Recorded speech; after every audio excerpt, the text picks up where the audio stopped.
اڑنے والی سائیکل۔ حمزہ ایک ننھا بچہ تھا جسے سائیکل چلانے کا بہت شوق تھا، لیکن اس کی سائیکل بہت پرانی تھی جس کے ٹائر اکثر پنکچر ہو جاتے تھے۔ وہ روز دعا کرتا کہ کاش اس کے پاس کوئی جادوئی سائیکل ہوتی جو کبھی خراب نہ ہوتی۔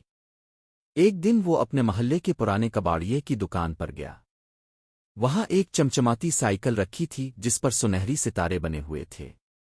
حمزہ نے حیران ہو کر پوچھا، یہ کس کی سائیکل ہے؟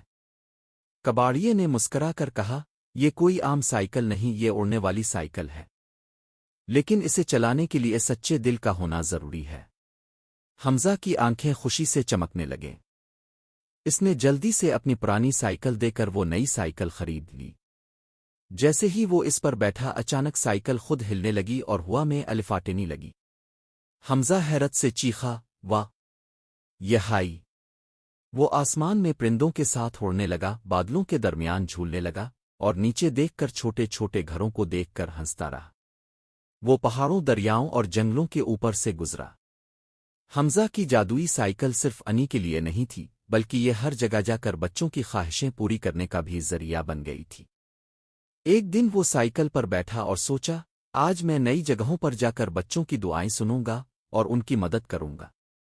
سائیکل ہوا میں بلند ہوئی اور ایک سنہری ریت کے صحرا کے اوپر پہنچی۔ نیچے ایک چھوٹا سا گاؤں نظر آیا جہاں بچے ننگے پاؤں گرمی میں کھیل رہے تھے۔ حمزہ نیچے اترا اور ایک بچے سے پوچھا، تمہیں کیا چاہیے؟ بچے نے اداسی سے کہا، ہمارے گاؤں میں پانی نہیں ہے، ہمیں بہت دور جا کر پانی بھرنا پڑتا ہے۔ حمزہ نے اپنی جادوئی سائیکل سے ایک بٹن دبایا اور اچانک زمین سے ایک چشمہ نکل آیا۔ بچے خوشی سے پانی میں کھیلنے لگے اور پورے گاؤں میں خوشی کی لہر دوڑ گئی۔ اگلی منزل برف سے ڈھکی پہاڑوں کی وادی تھی جہاں بچے سردی میں کانپ رہے تھے۔ ایک بچہ بولا، ہمارے پاس گرم کپڑے نہیں، ہم ہمیشہ ڈانسز میں بیمار ہو جاتے ہیں۔ حمزہ نے سائیکل کی گھنٹی بجائی اور اچانک ہوا میں نرم نرم کمبل، جیکٹس اور موزے نمودار ہو گئے۔ بچے خوش ہو کر انہیں پہننے لگے اور حمزہ کو شکریہ کہنے لگے۔ پھر حمزہ کی سائیکل دریا کے کنارے ایک چھوٹے سے گاؤں میں پہنچی جہاں بچے اداس بیٹھے تھے۔ حمزہ نے پوچھا، کیا ہوا؟ تم سب اتنے خاموش کیوں ہو؟ ایک بچی نے جواب دیا، ہمیں پڑھنے کا بہت شوق ہے مگر ہمارے پاس کتابیں نہیں۔ حمزہ نے فوراً سائیکل کا ایک اور بٹن دبایا اور رنگ برنگی کتابوں سے بھرا ایک چھوٹا سا اسکول وہاں نمودار ہو گیا۔ بچے خوشی خوشی کتابیں پڑھنے لگے اور علم کی روشنی پھیلنے لگی۔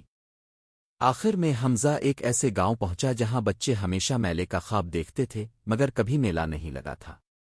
حمزہ مسکرا کر بولا، تم سب تیار ہو؟ پھر اس نے سائیکل کو گھمایا اور اچانک ایک رنگ برنگا جھولا، غبارے، ٹیاں اور کھیلوں کے اسٹال ظاہر ہو گئے۔ بچے خوشی سے جھولے جھولنے لگے اور پورا گاؤں خوشیوں سے گونج اٹھا۔ حمزہ جب واپس آیا تو وہ بہت خوش تھا۔ اسے احساس ہوا کہ اصل خوشی اپنی خواہشیں پوری کرنے میں نہیں بلکہ دوسروں کی مدد کرنے میں ہے۔ اب وہ روز اپنی جادوئی سائیکل پر نکلتا اور جہاں بھی اداسی دیکھتا وہاں خوشیاں باندھتا۔ یوں حمزہ اور اس کی الفانے والی سائیکل ہمیشہ محبت، خوشی اور امید پھیلانے کے سفر پر رہتے۔ 9